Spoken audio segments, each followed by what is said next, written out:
Tantor Audio, a division of Recorded Books, presents At Home in the Dark. Edited by Lawrence Block. Narrated by Peter Berkrot and Teri Schnaubelt. It's Getting Dark in Here. A foreword by Lawrence Block. Ages ago, Lucille Ball had this exchange on I Love Lucy with a snobbish character whose task it was to elevate her culturally. Snob. Now, there are two words I never want to hear you say. One is swell, and the other is lousy. Lucy. Okay, let's start with the lousy one. Funny what lingers in the mind. Every year or so, I stub my toe on a couple of buzzwords and decide I'd just as soon not encounter them again. There are two that I've found increasingly annoying of late, and if Lucy were here, I'd tell her that one of them is awesome and the other is iconic.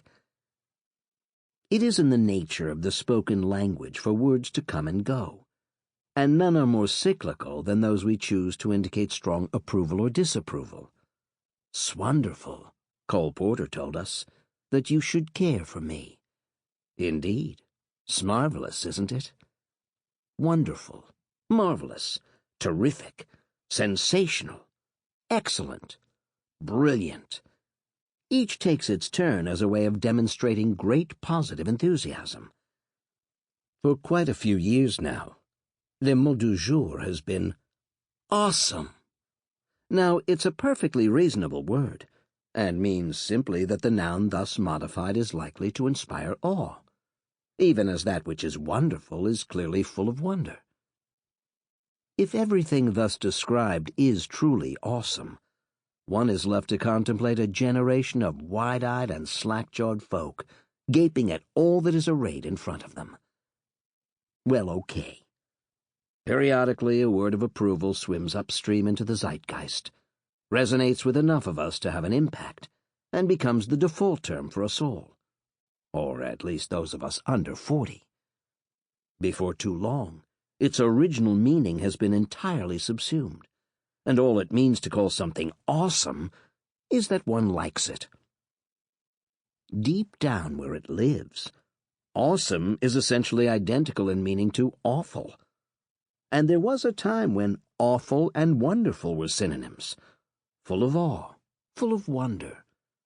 Now, as Lucy could tell you, one is swell and the other is lousy. If anything good is awesome, then anything memorable or distinctive is iconic. I shouldn't complain, I don't suppose, as several of my own books have had that label applied to them, and perhaps I ought to regard the whole business as awesome. But iconic? Really? No narcissist thinks more highly of his own work than I, but I have trouble picturing any of my books as literal icon, displayed on the wall of a Russian Orthodox cathedral. Wait, let me rethink that. Maybe 8 Million Ways to Die might make the cut. I mean, dude, that book is awesome. Never mind. I have the honor to present to you 17 stories, any or all of which you might well describe as awesome or iconic, or both. And I want to introduce them by pointing out another buzzword, of one of which I've tired at least as much as I have of the two of them combined. Noir. It's a perfectly good word, and particularly useful if you're in Paris and an ominous feline crosses your path. Un chat noir, you might say, or you might offer a Gallic shrug and pretend you hadn't seen it. Noir is the French word for black, but when it makes its way across la mer, it manages to gain something in translation. Early on, it became attached to a certain type of motion picture. A French critic named Nino Frank coined the term film noir in 1946, but it took a couple of decades for the phrase to get any traction. I could tell you what does and doesn't constitute classic film noir, and natter on about its visual style, with roots in German expressionist cinematography. but you can check out Wikipedia as well as I can.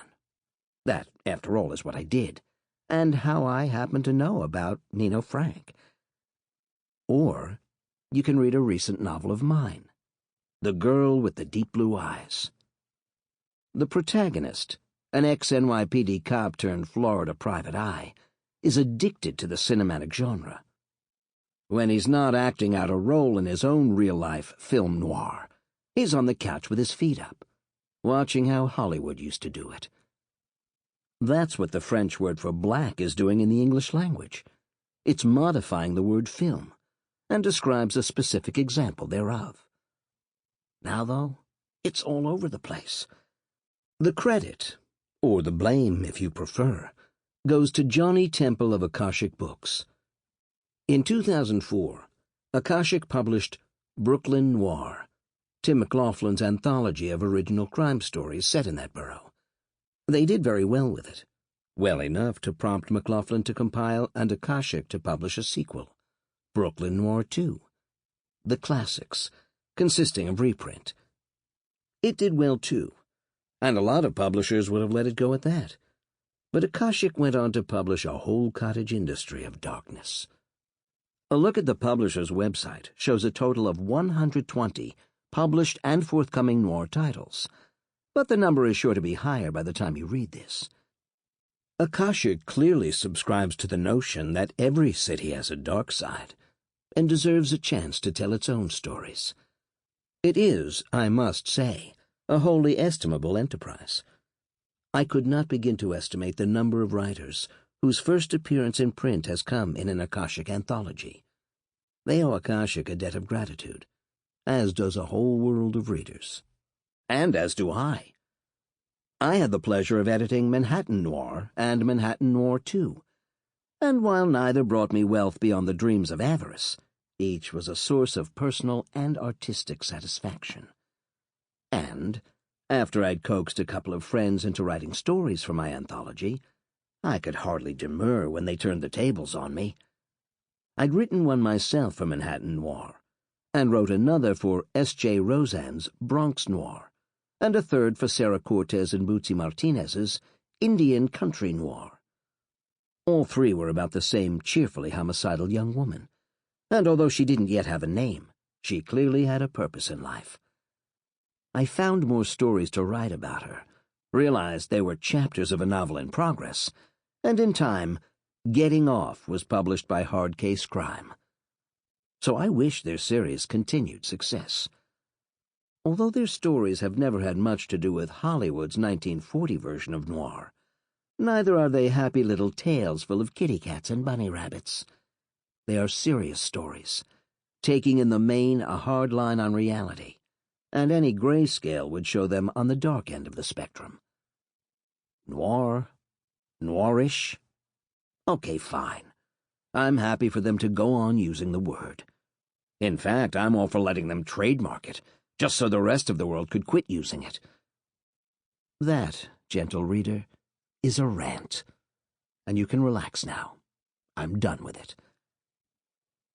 So, here we have 17 stories, and you'll note that they cover a lot of ground in terms of genre. Most are crime fiction to a greater or lesser degree. But James Reasoner's is a period western, and Joe Hill's is horror, and Joe R. Lansdale's is set in a dystopian future. And what they all have in common, besides their unquestionable excellence, is where they stand on that gray scale. They are, in a word, dark. And that, I must confess, is the modifier I greatly prefer to noir. It's easy to see I'm partial to it. A few years ago, I put together a collection of New York stories for 3 Rooms Press, and the title I fastened upon was Dark City Lights. While I was at it, I fastened as well upon some of that book's contributors. Of the writers in At Home in the Dark, 6 of them, Ed Park, Jim Fusilli, Thomas Pluck, Jill D. Blanc, Elaine Kagan, and Warren Moore, wrote stories for Dark City Lights. The title came to me early on. Years ago, I'd come across O. Henry's last words, spoken on his deathbed, and in case you missed them in the epigraph, you needn't flip pages. "Turn up the lights," said the master of the surprise ending. "I don't want to go home in the dark." I can but hope you enjoy At Home in the Dark. I find it's inspired me, and there's another anthology taking shape in my mind even now. I already have a title in mind, and it's 5 words long, as my titles tend to be, and it has the word dark in it. Trust me, it'll be awesome. Hot Pants by Elaine Kagan. "Dad?" Lucinda said. Her father was snoring, relaxed and long in a faded chintz wing chair, legs out in front of him, ankles crossed, size 13 feet and thick white socks on a matching faded chintz ottoman. The chair was permanently placed in front of a large TV screen that was permanently tuned to Turner Classic Movies.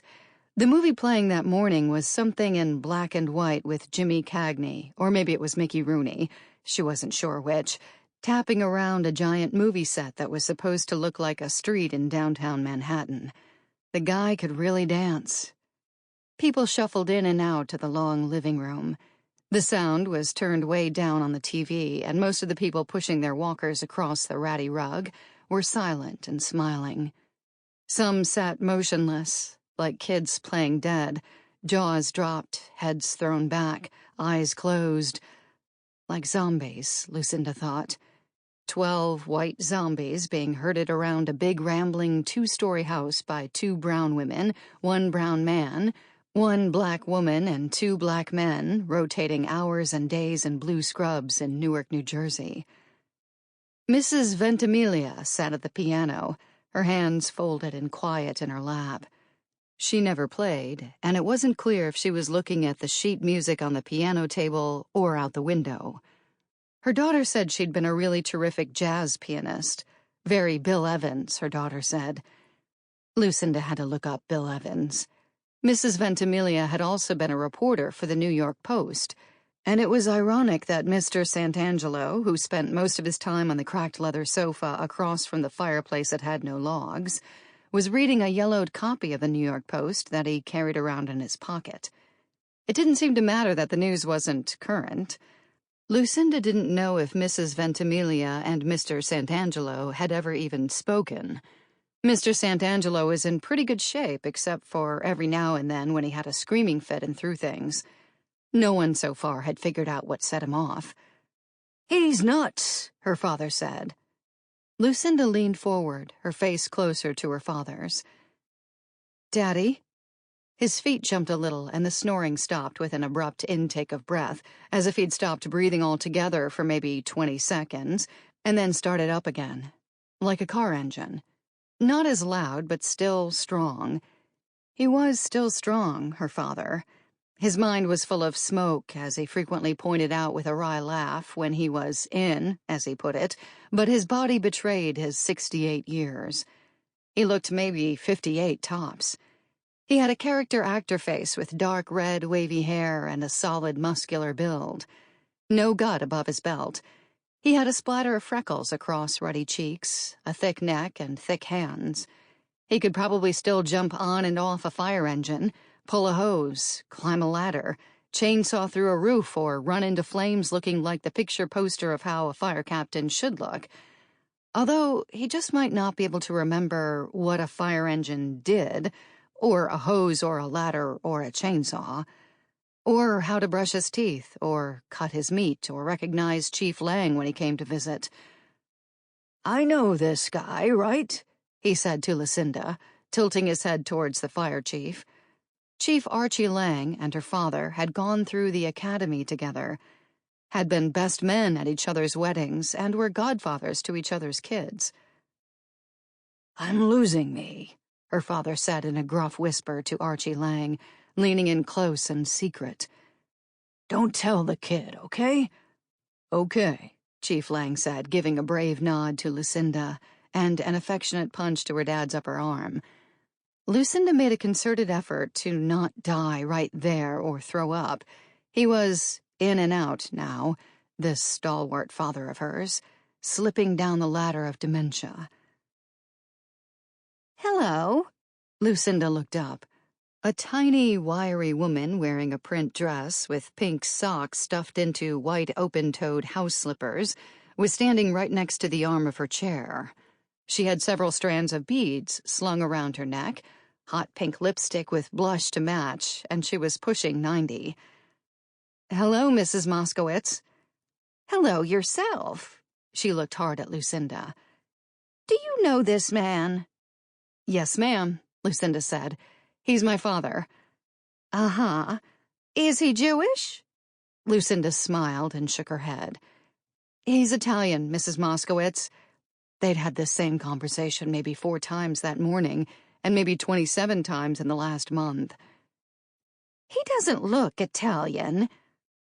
"Right," Lucinda said, studying her father. "He actually looks Irish." Mrs. Moskowitz sighed. "I had an Italian man once," she said, lowering her voice and giving Lucinda a woman-to-woman stare. "He was a no-good-nick, if you know what I mean." "I do." "Well then," she said, pushing her walker forward. "I have to get home," she said.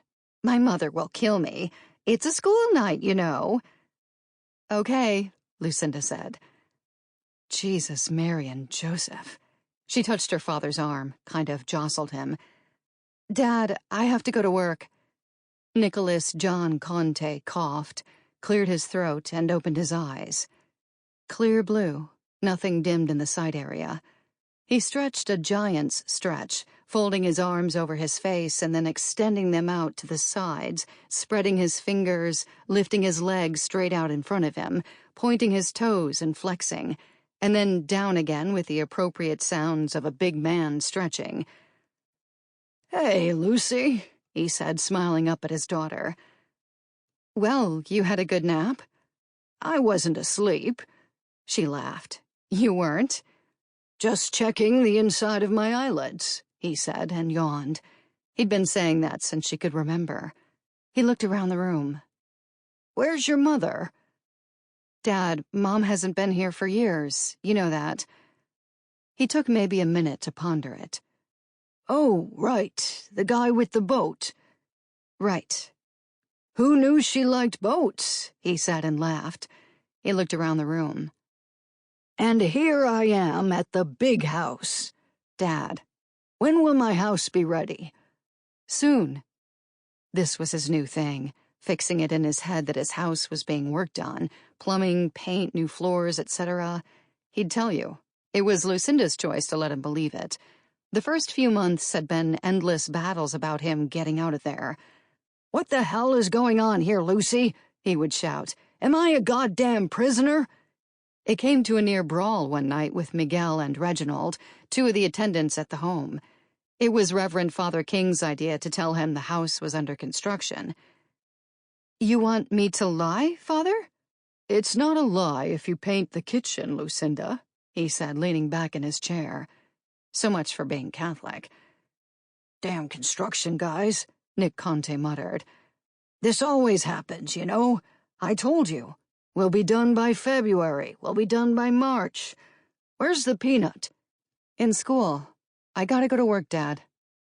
"Oh, right, sure, kid," he said, pulling his feet back and off the ottoman, stuffing them into his loafers, fixing the front of his shirt, running his hand through his hair, and standing up. "How is everything?" "Good," she said, slipping on her jacket, shrugging her handbag strap over her shoulder and pulling the car keys from her jeans pocket. "Everything good at the restaurant?" "Yep." "They make great creamed spinach. It's the nutmeg, you know. That's the ticket." "I know." He put his hand on her shoulder, steering her to the front door. "Did you bring me my lasagna?" "Yes, sir. I gave it to Princess. You saw when I got here." "Right. That's your grandmother's recipe, you know." "I know." "Old man Sorrentino had sticky fingers. He could steal your grandma's rosary beads right out of her hand. You know that, right?" She laughed. "We'll go Sunday." "Good idea. With the peanut." She took her father and her 6-year-old daughter Maria to the restaurant every Sunday. Every single Sunday since she'd moved him into this wretched place that cost her a small fortune and was supposedly one of the best group houses for people with dementia in all of New Jersey, not just in Belleville or Bloomfield. A big old house smelling faintly of old carpet and pine sol and burnt onions, and Mrs. Moskowitz's jungle gardenia, and someone's adult pamper and bad breath and wet dog, which was ridiculous because there was no dog allowed on the premises, not even to visit, which made no sense because it was a known fact that animals helped people with stress, and there was enough stress in this place to choke a horse, her mother would have said.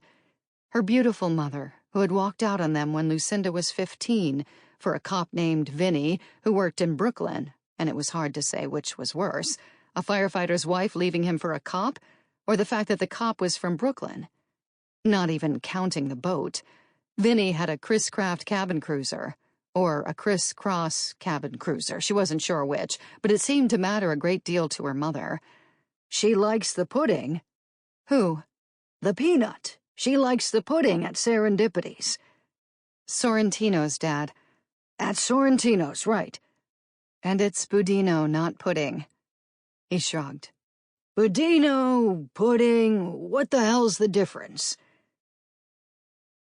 Lucinda rested her forehead against the steering wheel. It was icy. All of New Jersey was icy. The streets, the bare branches of the trees against the pale sky, her heart. She couldn't take care of him anymore, not after the thing with the oven, not after the thing with the car. "You can't take care of him anymore," her Aunt Angie said with defiance, feet planted, arms crossed over her breasts. "It's enough. Soon he won't know how to wipe his own ass," she said. Lucinda's mouth opened. "I can say that. He's my brother," Angie said. "What if he takes Maria in the car with him? What if he takes her to Bloomfield Center and loses her, or drives to Philadelphia?" Lucinda actually smiled. "Why would Dad go to Philadelphia?" "Oh, I don't know," Angie said, collapsing into a chair, sobbing. "Jesus, Mary and Joseph, my Nicky, what a thing." "It's a good place," Reverend Father King said about the home. "It's enough, Lucinda. This is a good place." She started the car. "Como esta, Lucy?" Jose shouted over the din as she walked into Sorrentino's crowded kitchen. Cooks and waiters, busboys and dishwashers jostled for position at sink and stove and counters, moving pots and pans and plates and food with the precision of the New York Yankees, or possibly the New York City Ballet Company. She wasn't sure which, and in the middle of the whole commotion stood Jose, stacking thick white plates on trays. Jose Conchola had been a busboy at Sorrentino's since Lucinda had been coming there as a little girl. 60 now, he knew all the regulars and they all knew him, a fixture, as faithful as their recipe for lasagna. "I'm fine," she said. "Good." "How's the papa?" "The same." "The same is good," Enrique said, lifting his eyes from a mountain of tomatoes he was chopping. "You think?" "I think yes," he said emphatically, waving the knife in his hand. "Change is fearful." Enrique was proud of his English and liked to show off his extensive vocabulary, which wasn't always the use of the correct word at the correct time. "With study, no one will know I am from Puerto Rico," he would say, which brought down the house, or actually the kitchen. "They will all think you are from Norway," Simon, one of the dishwashers, shouted, and everyone laughed. If you cooked in Sorrentino's kitchen, you spoke Spanish. Mexico, Puerto Rico, Guatemala, it didn't matter which country. You just couldn't work at Sorrentino's as a chef if you were Italian. It was a policy, a proclamation laid down years ago by the old man. "You hire an Italian to cook in your kitchen and they will change your recipe," Old Man Sorrentino had said with disdain. "You hire a Mexican and they do exactly as you say." The only Italian chef allowed to cook in that kitchen was Sorrentino's nephew, Salvatore, who had gone to the Cordon Bleu of Naples, or whatever the hell was the equivalent, and then worked in Manhattan in 2 restaurants that were supposedly very la-di-da but too expensive for Lucinda to try, not even counting trying to get into the city and to the Upper East Side. Enrique told her a plate of gnocchi was $36. He'd taken his wife and daughter for her confirmation. "A veal chop costs more than a cheap suit. That is the expression, yes?" "Yes," Lucinda answered, laughing. Carlos, one of Sorrentino's sauté chefs, followed Salvatore around like a puppy, but it was Lucinda's take that the other guys in the kitchen thought Salvatore was full of himself. Choo-Choo, the grill chef, called him un perro or un cerdo behind his back, which was a dog or a pig, which exasperated Jose. "You should not be offending the animals." Part of it was jealousy. After all, he had a real education and real experience, although his gnocchi were not cloud pillows of perfection like Carlos made, and his veal chop in a balsamic glaze didn't get close to Choo-Choo's. "We got a lot of reservations?" "Only the old ones," Jose said, grinning. "They come for the noon whistle," he said, smacking the swinging door with his hip and sailing out of the kitchen. "Que miada this noon mediodía?" Choo-Choo asked. "Speak English," Enrique shouted. It was not her intention to end up waiting tables and being pleasant to people who sent back their steak because this isn't rare, this is mooing, or eating cloud pillows of gnocchi way too late at night, which couldn't be good for her thighs but was good for her purse and her peace of mind. She'd been in line for the general manager position at Armstrong's when they went out of business, in like 4 hours over some hush-hush crooked money transaction that stunk to high heaven, as her Aunt Angie put it, which happened the week after she'd put her father into the big house and Maria into Ridge Street School 1st grade. She'd been working at Armstrong's for 12 years, from right after she graduated, married Marty, got pregnant, had the peanut Maria, and Marty got sick and then sicker and actually died. Actually, because who dies when they're 36? A starker Jewish up-and-coming immigration lawyer who could dance like Jimmy Cagney or maybe Mickey Rooney and could actually sew a hem and tell jokes like a Borscht Belt comic and had basketball hands? Yes. So what the hell was she going to do with no job at Armstrong's? How was she going to pay for everything? She had to call Chief Lang to find out about her dad's pension and insurance, and that Sunday they'd gone to Sorrentino's for early dinner, her dad and Maria and Angie, and like a gift from the gods, when Marco was cleaning off their table, he told her that Rosa had quit that morning with no notice, and the Sorrentinos were hysterical looking for someone. And Angie had come through for her like Justify winning the Triple Crown at Belmont. "I know how to babysit," she said to Lucinda, eyes narrowing, chin raised. "I babysat you plenty, didn't I, after your mother ran off into the night?" Lucinda smiled. "It wasn't in the night, Ange." Ah, the age-old story of her mother running away with Vinny. "It's a figure of speech, right? Did I step in and take care of you while your father spent days on that fire engine?" "Yes, ma'am, you did." "Days, nights, all those hours busting his ass?" "Yes, ma'am." "So I'll step in again. What's the problem?" "Well, your time. I don't expect you to give up your life to take care of Maria for me while I'm hustling plates of red sauce." "And what am I supposed to do with my time, Missy? Dust? Play mahjong?" Lucinda laughed. "You don't play mahjong." "Well, I could learn," Angie said. And because Etta and Bruno Sorrentino had known her practically since she'd been born, and she'd worked there 2 summers when she was in high school, and they needed somebody fast, since Rosa had up and quit with no notice, a betrayal, Bruno had said, his lips pulled into a thin line like a guy in The Godfather, and because they were more than fair about working out hours with her and the rest of the waitstaff so she could see her dad and her kid, she made her peace with it. She bought 3 white blouses and 3 pairs of black slacks with black sneakers and learned how to tie the stupid black tie. After all, she didn't need to sing 3 verses of "I Need This Job" from a chorus line to know what was up. She would wait tables at Sorrentino's. The first time it happened was last fall, the lovely lull between lunch and dinner. Choo-Choo put his feet up. Simon had a cigarette in the alley. They actually locked the front door from 3 to 5. They even turned off the wretched background music, which was barely audible when the restaurant was full, but could make your teeth hurt when you could hear it. Italian... Sample complete. Ready to continue?